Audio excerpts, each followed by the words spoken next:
실제로 미국의 그 오스틴 국방장관 임기 막판에 그 동맹국들을 돌아다니면서 자, 우리 트럼프가 되더라도 배신하지 말자라고 의견들을 다지고 돌아다니는 퇴임 인사라고 했는데 일본만 가고 한국에 오는 거를 패싱했어요. 거기에다가 이시바도 12월 말 전에 방한하기로 성렬이랑 계획을 잡아놓고 그거를 취소를 했습니다. 결과적으로 미국하고 일본도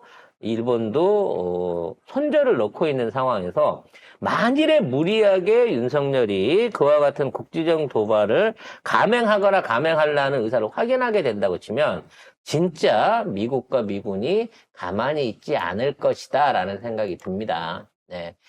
미국은 정치적으로 잘 해결하라 그랬어요. 그 얘기는 뭐냐? 빨리 털어내라는 거지. 그 얘기는 또 뭐겠어요? 니네가 표결을 하게 됐는데 의외로 표가 잘 나올 거야 라고 하는 응원을 하고 있는 거나 마찬가지입니다. 해봐. 불안해하지 말고 그러니까 민주적 절차에 잘 따라라 라고 얘기를 하고 있거든요. 그러니까 이거는 윤석열 절차상 하자 없게 잘 보내라 이 그렇지. 얘기거든요. 예, 깔끔하게 보내라라는 얘기고 민주당은 그걸 준비하면 되는 거고요. 그러기 위해서는 내일 밤 12월 7일에 저녁 7시 표결이 엄청 중요합니다. 근데 지금 이재명 대표께서 오늘 밤 새벽에라도 무슨 짓을 저지를지 모른다. 윤석열이 뭐 합리적인 생각으로 뭘 한 적이 있었나 이런 얘기를 하거든요. 그러니까 진짜 지금부터 우리는 마음을 놓을 수가 없다니까요. 왜 아까 송 작가님이 방송 전에 그런 얘기 하셨잖아요. 수류탄 핀 뽑고 그거 지금 들고 있는 어린아이. 느낌이라고 애가 5살짜리가 그런 지금 상황이다. 수류탄을 들고 있어요. 안전핀이 뽑힌 수류탄은. 얘는 이게 터지면 젖어 죽는지를 몰라요. 그래서 우리가 이제 지켜봐야 될 게 현재 대한민국에 완전한 헌정 파괴가 이루어져 있다는 겁니다. 국무회의 안 하고 계엄령 했다. 처음에 우리가 그렇게 방송했는데 지네들은 했다. 6명 모아갖고 했다. 라고 구라를 치고 있는데 이 국무회의 과정 중에 초유의 이상한 일이 일어났습니다. 네, 4-1이죠. 네, 모든 국무회의는 녹취와 속기록을 남기게 돼 있어요. 그리고 이거를 국가기록물로 보존하게 돼 있어요. 이게 사관 같은 거죠. 예전 조선시대로 말하면. 근데 이번 국무회의 안에서는 정말 있을 수 없는 경우로 회의가 진행이 됐다고 합니다. 관련한 내용 한번 읽어주시기 바랄게요. 네. 이 국무회의가 방금 말씀해 주신 대로 제대로 이루어졌는지를 저희가 따져보는 게 굉장히 중요할 것 같은데요. 이 회의가 어떻게 진행이 된 건지 구체적인 내용을 전혀 지금 알 수가 없고 당시 회의록도 현재 공개가 되지 않고 있습니다. 또 회의록 관리는 원래 행정안전부가 하게 돼 있는데요. 이번 국무회의는 국방부 쪽에서 회의록 관리를 맡은 것으로 드러났습니다. 이게 정상적인 국무회의라고 하면 이 행정안전부의 그 의정관이 거기에 참석을 하고 그 기록을 남겨가지고 이걸 갖다가 국가기록물로 계속해서 보관을 하게 돼 있는데 아예 이 일을 하고 있던 행정관은 이런 회의가 열린다고 하는 것을 몰랐다는 겁니다. 장관들한테도 6명의 장관들한테는 연락이 가갖고 참석을 했는데 나머지 장관들에 대해서는 연락을 못 받았다는 거예요. 그러니까 자기 회의를 하면서도 자기 말 들어서 거수기 할 사람들만 불러가지고 회의를 한 거야. 정족수 19명 중에 장관 6명만 빼고 안 참석하는 장관 6명만 빼고 나머지 정족수가 다 왔는지 아니면 제대로 된 숫자가 누가 왔는지도 모른다는 거예요. 그리고 그 회의록을 국방부가 작성을 하는 바람에 참석자나 참석 발언에 대한 내용들에 대해서 공개를 안 하고 있다는 거야. 이게 말이 돼? 그러니까 이 자체도 정상적인 국무회의라고 볼 수 없는 거예요, 절차상으로. 그래서 이거에 대한 내용 안에 윤석열이 했던 위헌적인 발언이라든지 절차상의 문제에 대한 증거가 있겠지만 아예 그러한 증거들을 안 내놓을 것 같다는 거예요. 이번에 돌이켜서 생각을 해보니까 이번에 계엄 사태를 찬성하고 나섰던 가장 대표적인 인사가 누구라 그랬죠? 황교안이었잖아. 황교안. 황교안은 주 메뉴가 뭐죠? 부정선거예요. 응. 지네들이 진 선거는 다 부정선거라고 우기는 놈이란 말이에요. 그리고 거기에 관련해가지고 또 찬성 의견을 냈던 우리가 익숙한 그 아줌마가 한 사람이 없어. 직무정지된 사람. 이진숙. 이진숙이 뜬금없이 응. 탄핵을 지지한다고 얘기를 했다는 거지. 그러니까 애초에 이 새끼들은 이번에 서버 안에서 뭘 털어냈으면 탄핵을 지지한다는 게 아니, 아니고. 이진숙이? 응. 계엄을 지지한다는 SNS를 냈어요. 어휴, 깜짝이야. 근신을 해도 저기 한 게. 이 새끼들은 이와 같은 사건이 생기면 또 부정선거 논리를 끌어내게 됐을 때 핵심적으로 나서면서 방송 장악을 하면서 이런 것들을 엄풀하기 위한 사전에 어느 정도 교감이 있었던 것들이 아니냐는 의심이 든다는 거지. 지금 생각해보면. 지금 계엄이 있고 난 다음 날 밤에 수상한 관용차들이 포착이 됐다고 합니다. 법무부 행안부 장관의 관용차가 한밤중에 삼청동에 나타났고 이거를 찍어가지고 제보를 했다는 거죠. 거기가 뭐 하는 데고 왜 나타났을까에 대해서 확인 한번 해보겠습니다. 이 검찰을 담당하는 법무부 장관과 경찰을 맡고 있는 행안부 장관 등이 지난 4일에 한데 모인 걸 JTBC가 포착을 했습니다. 관용차가 한꺼번에 잡혔는데 이들이 포착된 곳이 일반에 잘 알려지지 않은 대통령 안가 방향이었다고 합니다. 그러니까 서울 삼청동 옛 대통령 안전가옥 골목길에 6시 50분쯤 차량 한 대가 안가 방면으로 이동하는데 이걸 확인해 보니까 박성재 법무부 장관 관용 차량이었고요. 30분 뒤인 저녁 7시 20분쯤 또 차량이 안가 방면으로 올라가는데 이 차량은 이상민 행안부 장관이 타고 다니던 차량이었고요. 그리고 2대가 더 갔는데 그거는 아직 파악이 되지 않았고 저녁 8시 30분을 전후해서 일제히 이 모든 차량들이 빠져나간 것이 확인이 됐습니다. 이 두 장관 등 회동 참석자들은 최소 1시간 이상 함께 있었던 걸로 추정됩니다.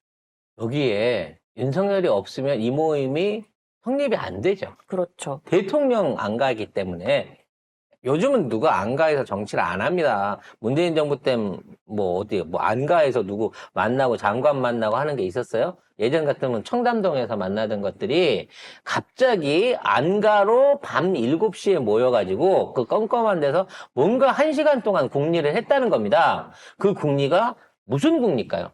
야, 우리 반성하고 김건희 특검으로 쳐놓고 우리가 정권을 민주당한테 넘겨주고 국민들한테 떳떳하게 사과를 하자. 이런 얘기를 위해서 모였을까요? 아닐 거라고 생각이 된다는 거지. 그래서 저는 이 박성재하고 저기는 알겠어. 이상민은 알겠어. 마지막 충복인 거. 나머지 두 차량에 타고 있는 놈이 누구냐는 거지. 이게 제일 중요해요.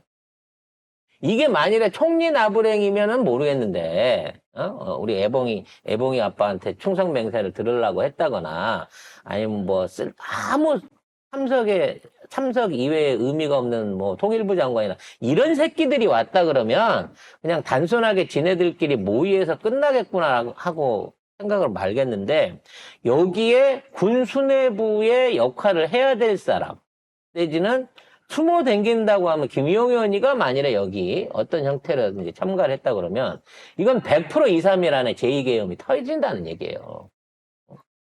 그리고 그 제2계엄을 일으킨 다음에 뒷수습을 법무부 장관이 검사들 시켜갖고 하려는 게 아닌가라는 느낌이 딱 든다는 거지. 그럼 행안부는 소요계엄이고. 중요한 건 그러고 나서 검찰이 우리가 수사할게 그렇지. 라고 발표했어요. 우리가 이거 이 국정 관련해서 이거 우리가 수사할 거고 우리 관련해 내란죄 수사도 우리가 할게라고 딴 데는 손 못 대게 그렇죠. 공수처나 이런 애들은 쉴드를 쳐놓은 상태에서 이걸 붙잡고 있으면서 갑자기 이게 뭐 어마어마한 국가 전복 위기가 생겼다고 지난번 총선이 조작된 증거가 발견돼갖고 여기에 대한 특별수사본부를 우리가 하겠습니다 하고 시끌벅적하게 뭘 벌일 가능성이 높아졌다는 거야. 만일에 미사일 발사 같은 이런 게 실패를 해가지고 미군의 방해나 아니면 군 내부에서의 장악력 부족으로 인해 갖고 미사일 도발이 실패한 상황에서 7월 7일 날 탄핵안이 가결될 위기에 처한다고 치면 말 그대로 오늘 밤이나 내일 오전에 진짜 이 미친 새끼들이 검찰에서 지난번 총선 부정투표에 관련된 심각한 증거가 발견돼서 지금 있는 상황에서 특별수사본부를 가동하겠다. 그러면서 해당되는 인물은 민주당 의원 50명라고 가면서 민주당의 주요 당직자들, 중견 의원들을 전부 다 싸그리해서 쳐놓고 거기 아까 얘기한 대로 진보 유튜버 그리고 관련된 기자들, 진보 언론사 사주들을 묶은 대규모의 일종의 특별수사단 규모를 발표하는 쇼를 할 수도 있지 않을까 싶은 생각이 든다는 거죠. 요거는 검찰발 제3의 쿠데타가 되는 겁니다. 아무튼 주말인데 깝깝합니다. 주말을 편하게 쉴 수가 없을 것 같아요. 오늘 밤부터 못 잔다니까요. 근데 국회 지켜야 되고요. 우리 민주당 의원님들도 경계심 바짝 차리고 국회에 가갖고 국회 식당에서 삼시세끼 다 드시면서 대기하세요. 네. 근데 시민들도 지금 국회로 가야 돼요.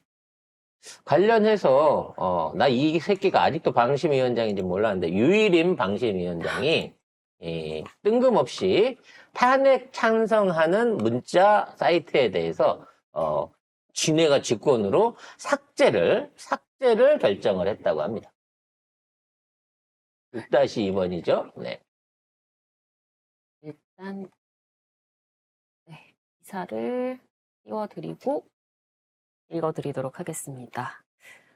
아직도 류일임이 있었는지 저도 몰랐는데요. 이 룬 추천위원 3인으로 파행 운행 중인 6기 방송통신심의위원회가 이 국짐 의원들에게 문자를 보내서 윤 대통령 탄핵소추 찬성표를 던질 것을 요청하는 사이트 삭제 시정 요구를 결정했습니다. 이 위원들은 7일 탄핵소추 투표가 이뤄지기 전까지 사이트가 삭제돼야 한다면서 신속한 조치를 요구했는데요. 방심위가 어제 이 통신심의 소위원회를 개최해서 이 전국민주노총의 국짐 윤석열 탄핵 촉구 문자 행동 사이트 삭제 시정 요구를 결정을 했습니다. 이날 회의는 예정에 없었던 거고 이 국민의힘이 문자 행동에 대한 법적 조치를 예고하고 방심위에 민원을 제기하자 위원들이 이렇게 심의를 결정한 것입니다. 이게 가능해요? 민간단체가 자기네들 의사표현을 하기 위해서 뭐 강제로 끌어들인 것도 아니고 자발적으로 참여하는 국민 여러분 이런 쪽에 가갖고 탄핵 찬성 내지는 이와 관련된 의사표시를 해주세요라고 하는 거를 방심위가 나서가지고 이거 방송도 아니고 개인이 열었던 사이트, 홈페이지 사이트를 이런 식으로 예를 들어 뭐 음란이라든지 폭력이라든지 마약이라든지 이런 거는 이제 폐쇄할 수 있는 권한을 갖고 있는 게 맞는데 정치적 이유로 정치적 표현을 하는 의사표현의 자유가 보장되어 있는 대한민국에서 이런 걸 한다고 해서 날리면 되냐고. 그러면 탄핵 반대하라는 문자 메시지를 날리는 것도 그럼 없애야 될 거 아니야. 그런 걸 못하면서 이거를 한다는 거는 이걸 들어주는 포탈도 문제긴 하지만 이런 짓거리를 하고 있다는 거는 이것들은 아직도 반성을 못했다는 거예요. 이것 또한 권한남용입니다. 이 새끼도 직무정지 시켜야 돼요. 왜 이런 놈이 아직도 방심위의 위원장을 여전히 맡고 있는 건지 정말 한심하기 짝이 없습니다. 아무튼 주말 앞두고 무거운 소식만 이거 쭉 무거운 전망만 전해드렸는데요. 분명히 국기문란에 내란죄를 지었는데도 불구하고 이들에 대한 어떠한 기소, 조사 내지는 그들이 하고 있는 직무정지가 안 일어나고 있는 상황에서 평온히 이게 돌아가고 있다는 이 국가의 시스템이 놀랍습니다.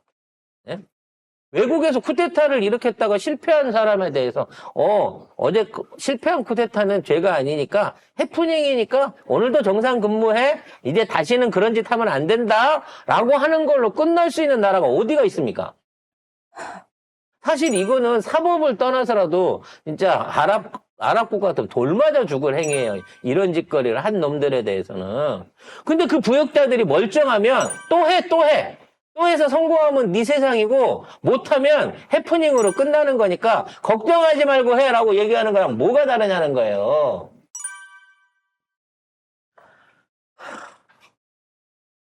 속보가 올라왔네요. 계엄 해제를 당하고 나서 윤석열이 병력을 더 투입해서라도 국회를 해산시켜 계엄은 또 하면 돼 라고 하는 발언을 했다라고 하는 게 나왔다고 합니다. 이거는 뭐 계엄을 저질러 놓고 계엄법 해제를 해도 아이 상관없어 내가 또 계엄하면 되지 뭐 이 얘기를 가서 했다는 거예요. 이런 놈들을 뭐를 법적인 조치를 기다리고 뭐 사법의 정당성 이런 걸 따져가면서 이런 것들을 상대를 합니까? 진짜 주변에 있는 경호원이나 이 대한민국 국민들 500명 중에 1명, 이게 군인이거든요. 정말 총을 안 갖고 있는 게 다행인 줄 알아, 너는 진짜로. 한 번만 더 안가 같은 데 간다고 얘기만 들어봐봐, 내가 차를 몰고 가서라도 어떻게 뽀개버리려니까 아주. 아무튼 이런 답답함을 안고 이번 주 방송을 마무리 짓겠습니다. 여러분도 불안하시겠지만 이틀만 참으면 됩니다. 내일 오후에 김건희 특검이 통과를 하든 탄핵안이 통과를 하든 둘 다 통과를 하든 어떤 형태든지 이 민주당이 승리를 거두게 된다고 치면 사실상의 국민의힘은 와해될 것이고요. 그 이후에 여러 가지 법적인, 사법적인 처리와 일정들은 매우 정상적으로 신속하게 진행될 수 있는 상황이니까 내일까지 여러분들이 대한민국을 지키고 민주당을 지키고 국회를 지켜주시기 바라겠습니다. 그리고 정광훈이나 그 구구 집단들이 아마도 내일 집회에 반대 집회를 참여를 해가지고 어떠한 형태로든지 물리적 충돌을 일으켜갖고 이거를 또 하나의 도화선을 만들려고 할 가능성이 있다라는 그 걱정이 제기되고 있습니다. 참여하시는 분들 많겠지만 부안해동하지 마시고요. 저쪽이 혹시라도 뭔가 도발을 해온다고 하더라도 그쪽에 대응하지 마시고 저들을 조용히 물릴 수 있는 방법은 우리가 더 많이 참석하는 겁니다. 저들이 10,000명 왔을 때 우리가 20만 명 가야 되는 거고요. 저들이 10만 명을 동원, 우리는 200만 명으로 대응을 하면 절대 그런 사태는 일어나지 않으니까 겁먹지 마시고 더더욱 나라를 지키는 이 마지막 고비에 여러분들의 관심과 참여를 부탁드리도록 하겠습니다.